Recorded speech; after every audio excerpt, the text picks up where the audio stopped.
कोई आदमी अगर वो सच में अमीर बनना भी चाहता है, जिंदगी में आगे बढ़ना भी चाहता है, फिर भी वो सबकॉन्शियसली नहीं बढ़ पाएगा, क्योंकि जो आपकी ब्रेन की प्रोग्रामिंग है ना, वो आपको लाइफ टाइम एक गाइडेंस प्रोवाइड करती रहती है कि आपको लाइफ में क्या करना चाहिए, क्या नहीं करना चाहिए, क्या सही है, क्या गलत है। पर ये बिल्कुल जरूरी नहीं है कि जो आपने बचपन से सीखा वो सही ही हो। एग्जाम्पल के लिए, अगर मैं किसी मिडिल क्लास फैमिली का टिपिकल एग्जाम्पल लूं और आपसे सवाल पूछूं, एक मिडिल क्लास फैमिली में एक पिता है, वो अपने बच्चों को क्या बताएंगे अगर उनसे पूछा जाएगा कि सबसे अच्छी इनकम कौन सी होती है? तो ज्यादातर मिडिल क्लास फैमिलीज में जवाब ये आएगा कि भाई गवर्नमेंट नौकरी करो, आपकी अगर गवर्नमेंट जॉब होगी तो उससे जो इनकम आएगी वो बहुत स्टेबल होगी, आपकी नौकरी इतनी आसानी से जाएगी नहीं, अगर लग जाएगी तो ये बहुत अच्छी इनकम है, आपको छुट्टियां बहुत मिलेंगी, ऐसी बहुत सारी चीजें बताई जाएंगी। पर अगर आप मुझसे पूछोगे कि सबसे अच्छी इनकम कौन सी होती है, तो शायद मैं बोलूंगा कि कैपिटल गेन से जो इनकम आती है वो सबसे अच्छी इनकम होती है। अब कैपिटल गेन्स क्या होते हैं, वो कौन सी इनकम होती है, अब ये मिडिल क्लास फैमिलीज में नहीं सिखाया जाता। मेरे से अगेन आप पूछोगे भाई चलो आपने बोला कैपिटल गेन्स की इनकम अच्छी होती है, दूसरी कौन सी अच्छी इनकम होती है? मैं बोलूंगा भाई डिविडेंड से जो इनकम आती है वो बहुत अच्छी होती है, पैसिव इनकम बहुत अच्छी होती है। But passive income, dividend income, इसके बारे में तो मिडिल क्लास फैमिलीज में नहीं सिखाया जाता। अब कमाल की बात क्या है कि देखो सिर्फ फैमिली को हम यहाँ पे ना ब्लेम नहीं कर सकते, हम कोई ब्लेम गेम खेल नहीं रहे, हम सिर्फ ये बात कर रहे हैं कि आप कैसे आगे बढ़ सकते हो। अगर हम अपने एजुकेशन सिस्टम की भी बात करें, देखो इस एजुकेशन सिस्टम में एक बहुत बड़ी कमी है। वो कमी ये है, अगर आप ऑक्सफोर्ड, स्टैनफोर्ड, जो बड़ी बड़ी यूनिवर्सिटीज हैं, वहां के प्रोफेसर्स की एनुअल इनकम देखोगे तो वो इतनी एनुअल इनकम होती है कि वो बहुत अच्छे घर मेंटेन कर सकते हैं, बहुत अच्छा लाइफस्टाइल मेंटेन कर सकते हैं, स्पोर्ट्स कार खरीद सकते हैं। ओह माय गॉड, पता है मुझे किस कंपनी से इंटरव्यू कॉल आया है?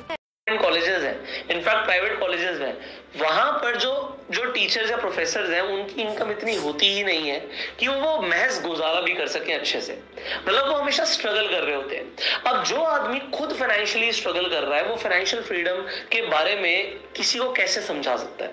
जो इंसान के खुद के फाइनेंसेस बहुत अच्छे नहीं है, वो शायद फाइनेंशियल एजुकेशन पे बहुत खुल के बात भी नहीं कर पाएगा। प्रॉब्लम हमारे एजुकेशन सिस्टम में ये है कि जो टीचर्स हैं, एजुकेटर्स हैं, वो अंडरपेड है, उन्हें इतना पैसा मिलता ही नहीं है। अब अगर अंडरपेड होंगे या उनके पास खुद फाइनेंशियली चैलेंजेस होंगे तो वो फाइनेंशियल एजुकेशन के ऊपर बात नहीं कर पाएंगे। तो जो बच्चा आज बड़ा बनना चाहता है, अमीर बनना चाहता है, जब उसके मन में बहुत सारे सवाल आएंगे, उनके जवाब भी उसे नहीं मिल पाएंगे।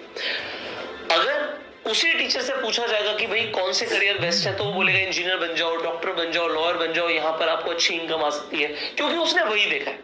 पॉइंट यहाँ पर ये है कि भाई एक देखो, यहाँ पे बुरा मानने वाली बात नहीं है, क्योंकि हम में से ज्यादातर लोग की हम्बल बिगिनिंग्स है, हम मिडिल क्लास फैमिली से आते हैं। अब मिडिल क्लास का मतलब क्या होता है? ये जो मैं टर्म बोल रहा हूँ, इस मिडिल क्लास, इसका मतलब क्या है? मेरे हिसाब से मिडिल क्लास फैमिलीज वो फैमिलीज हैं जिनके पास 6 महीने का भी सर्वाइवल पैसा नहीं है। मतलब सर्वाइवल पैसा मतलब अगर आपकी जो मंथली एक्सपेंसेस है, हो सकता है वो 10,000 हो सकता है, 50,000 हो सकता है, 1 लाख रुपए हो, बट अगर आपका मंथली एक्सपेंस 50,000 है, तो मिडिल क्लास फैमिलीज वो फैमिलीज हैं जिनके पास आप 6 महीने का अगर हिसाब लगाओगे, 50,000 इंटू 6, 3 लाख रुपए की भी सेविंग नहीं है। तो अगर 6 महीने का भी हमारे पास सेविंग्स नहीं है तो हम मिडिल क्लास में आते हैं। अगर हम अपने मंथली एक्सपेंसेस को देखें, अगर आपके पास सेविंग्स अच्छी हैं, आपके पास एसेट्स हैं, तो फिर आप मिडिल क्लास में नहीं हो, फिर तो आप अमीर हो गए। पर ज्यादातर मिडिल क्लास में क्या चल रहा है? कहीं ना कहीं दिखावा चल रहा है, कंपटीशन चल रहा है। लोग सोचते हैं भाई हमारे पास पैसा है, हम सीधा फोन ले लेंगे, गाड़ी ले लेंगे, लायबिलिटीज इकट्ठी कर लेंगे। एसेट क्रिएशन के ऊपर उन्हें सिखाया ही नहीं जाता। जैसे मैंने बोला, पैसिव इनकम बिल्ड करने के ऊपर सिखाया नहीं जाता। जो आदमी खुद स्ट्रगल कर रहा है वो बड़ा बिजनेस कैसे बना सकते हैं, इसके ऊपर ट्रेनिंग नहीं दे पाता। और ये चैलेंजेस जो हैं, इन्हीं की वजह से जो आदमी बढ़ना चाहता है, आज हम अपने यूथ की बात करें, हमारे पास पूरी दुनिया में सबसे ज्यादा यूथ है और हमारे पास दुनिया में सबसे ज्यादा मिडिल क्लास परिवार है। तो ये मिडिल क्लास अमीर कैसे बनेगा, बहुत बड़ा सवाल है, और उसका सॉल्यूशन सिर्फ एक है।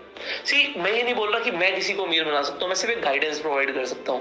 मैं आपको ये बता सकता हूं कि हो सकता है आज आपकी जेब खाली हो, आपकी जेब में पैसा ना हो, ये प्रॉब्लम नहीं है। मैं आपको अगेन बता रहा हूं, गरीब अगर आप अपनी जेब से हो ये समस्या नहीं है, समस्या अगर आप गरीब अपने मानसिकता से हो, अपने माइंडसेट से हो। सो अगर माइंडसेट बदल गया, आपका माइंडसेट पुअर माइंडसेट से शिफ्ट होके रिच माइंडसेट बन गया, तो उस आदमी को आगे बढ़ने से कोई रोक नहीं सकता। मैं इसमें एक एग्जांपल देना चाहूंगा, एग्जांपल बड़े ध्यान से सुनिएगा। मान लेते हैं यहाँ पर 100 मिडिल क्लास फैमिलीज का एग्जांपल लेते हैं, ऐसी फैमिलीज जो अभी फाइनेंशियली स्ट्रगल कर रही हैं या फिर उनके पास सिर्फ 6 महीने का सर्वाइवल सेविंग्स है। और यहां पर हम 100 ऐसी फैमिलीज लेते हैं जो वेल ऑफ है, ऐसी फैमिलीज जो बिजनेस फैमिलीज हैं, लोगों के अच्छे बिजनेस हैं, करोड़पति लोग सिंपली, पर आप उनका सब कुछ छीन लेते हो, घर छीन लेते हो, गाड़ियां छीन लेते हो, बिजनेस छीन लेते हो। उनके पास सिर्फ बैंक अकाउंट में आप इतना पैसा छोड़ते हो कि उनका महज घर का खर्चा चलेगा, वो भी सिर्फ 6 महीने का। तो अब दोनों सेम लेवल पर आ गए हैं, दोनों के पास पैसे नहीं है, दोनों स्ट्रगल कर रहे हैं। अब आपको क्या लगता है ये जो 100 फैमिलीज हैं ये कितनी जल्दी अपने फाइनेंशियल स्टेटस को बदल पाएंगी? और जो फैमिलीज पहले से अमीर थी, जिन लोगों के पास पहले से पैसा था, बिजनेसेस थे, उनके पास सब कुछ चला गया, पर वो दोबारा से कितनी जल्दी अमीर बन पाएंगे? आप कहोगे तो बड़ा ऑब्वियस है ना कि जो पहले से अमीर थे वो शायद जल्दी अमीर बन जाए। आपने ऐसा क्यों बोला, आपने ऐसा क्यों सोचा? पैसा तो दोनों के पास सेम है, फर्क है माइंडसेट का, मानसिकता का। ये लोग अपनी लाइफ में क्या डिसीजंस लेने वाले हैं, क्या चॉइसेस लेने वाले हैं, और ये लोग अब अपनी लाइफ में क्या डिसीजन और चॉइसेस लेने वाले हैं, इससे सब कुछ बदल जाएगा। एग्जाम्पल के लिए, जिनके पास आज कुछ नहीं बचा, बिजनेस खत्म हो गया, पर उन्हें बिजनेस करना आता, उन्हें बिजनेस की समझ है, तो हो सकता है पहले ही दिन से जब वो लोग काम के लिए निकले हैं, तो हो सकता है कोई कंस्ट्रक्शन बिजनेस की तरफ ध्यान दे। अब आप कहोगे वो कैसे होगा? हो सकता है कोई वो ऐसी जॉब शुरू करे जहां पे उन्हें लगे कि आज यहां से सीखने को मिलेगा, पैसा आएगा, पर कल को हम इसे बड़ा कर सकते हैं। कोई रियल एस्टेट के अंदर ब्रोकर बन जाए, ब्रोकर बनने में बहुत पैसे नहीं लगते, पर उसे डील्स कराना आता है, उसकी कम्युनिकेशन स्किल्स अच्छी है, उसे पता है कि कहां पे पैसा मल्टीप्लाई हो सकता है। किसी को शेयर मार्केट की नॉलेज हो, तो इस तरीके से किसी को बिजनेस की नॉलेज है, वो उसी में डेवलपमेंट के बारे में सोचेगा और पैसे को मल्टीप्लाई करने के बारे में सोचेगा। यहां पर मैं कई सारे एग्जांपल दे सकता हूं आपको, पर अभी के लिए इस वीडियो के लिए हम सिर्फ इतनी सी बात आपको समझाना चाहते हैं कि भाई एक मिडिल क्लास फैमिली को अमीर बनने के लिए सिर्फ एक माइंडसेट की जरूरत है। एक आदमी जिसके पास पहले सब कुछ था, मान लीजिए मुकेश अंबानी जी की बात कीजिए, आज उनके पास सब कुछ चला जाए, तो क्या वो जिंदगी भर दोबारा गरीब ही रहेंगे? द आंसर इज नो, क्योंकि उनका माइंडसेट ऐसा है, वो दोबारा से पैसा बनाना शुरू कर देंगे बहुत जल्दी। And this goes with everybody. जो आदमी आज पैसा कमा रहा है वो अपने मानसिकता की वजह से कमा रहा है, और जो नहीं कमा पा रहा है वो अपनी मानसिकता की वजह से नहीं कमा पा रहा। और फिर आ जाती है फाइनेंशियल हैबिट्स। फाइनेंशियल हैबिट्स एक बहुत ही इंपॉर्टेंट एस्पेक्ट है जो कि अगेन हमारे फैमिलीज में, हमारे एजुकेशन सिस्टम में नहीं सिखाया जाता।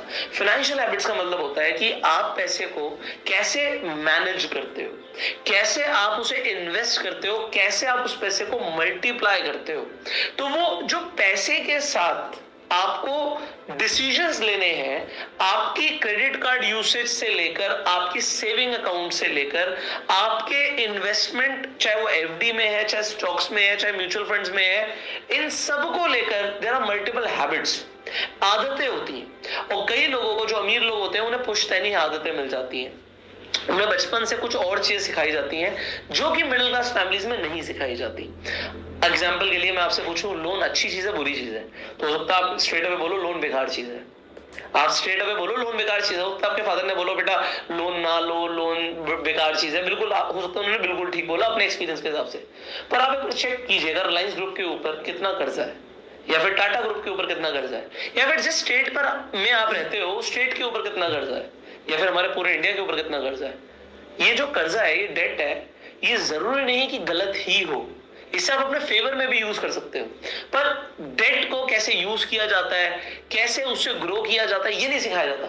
हमें सिखाया जाता है भाई कि ईएमआई पे गाड़ी ली जा सकती है, ईएमआई पे घर लिया जा सकता है, ईएमआई पे मोबाइल फोन लिया जा सकता है। पर इसी तरीके से उधार लेके क्या हम बिजनेस को ग्रो कर सकते हैं? आपको तो बड़ा रिस्की है।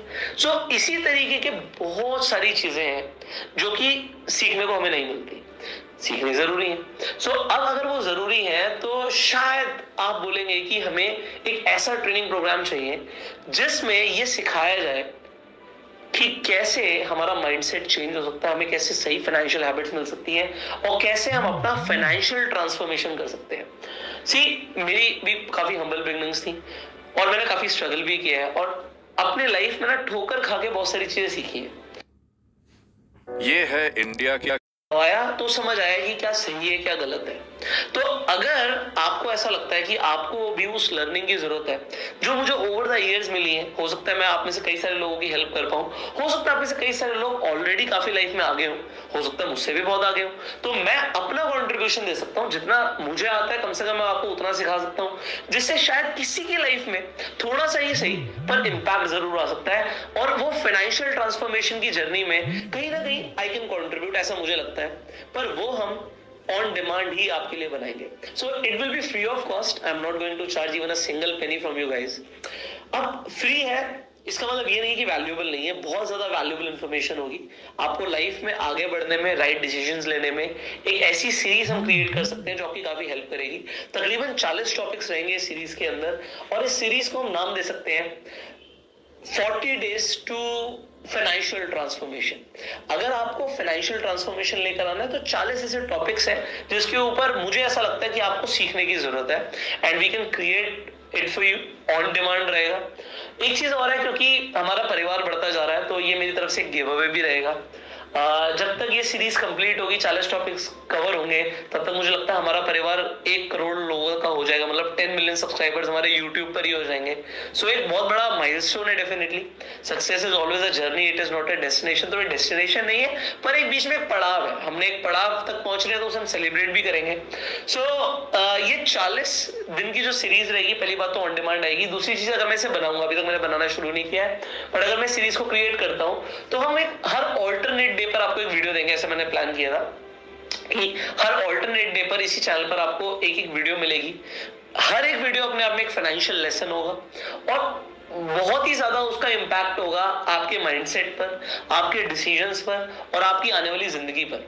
सो आई होप आप उस सीरीज को मिस नहीं करना चाहेंगे। पहली बात तो कमेंट्स आएंगे तभी हम सीरीज बनाएंगे, बट मुझे ऐसा लगता है कि डिमांड आएगी। तो अगर डिमांड आएगी तो बहुत जल्दी आपको चैनल पे वो सीरीज मिलने भी वाली है, तो आप सब्सक्राइब कर लीजिएगा, बेल आइकन पे क्लिक कर दीजिएगा, एंड इस वीडियो को शेयर कीजिएगा, और अपने फ्रेंड सर्कल से भी कॉमेंट कराइएगा, क्योंकि मुझे थोड़े से नहीं बहुत सारे कॉमेंट्स चाहिए कि आप लोग एक्साइटेड है, आप लोग अपने आप में एक पर्सनल ट्रांसफॉर्मेशन लेकर आना चाहते हैं और एक फाइनेंशियल ट्रांसफॉर्मेशन लेकर आना चाहते हैं। अच्छा, ये सीरीज में मेरे दिमाग में एक और कॉन्सेप्ट है, वो ये है कि हम इसे ना बड़ा इंडिविजुअलिस्टिक लेवल पर रखेंगे। तो हम एक हाइपोथेटिकल नेम ले लेंगे किसी ऐसे एक लड़के का जो महज 18 साल का है, मिडिल क्लास फैमिली से आता है, और हम अगले 40 दिनों में ना उसकी पर्सनल और फाइनेंशियल ट्रांसफॉर्मेशन की बात करेंगे। मतलब एक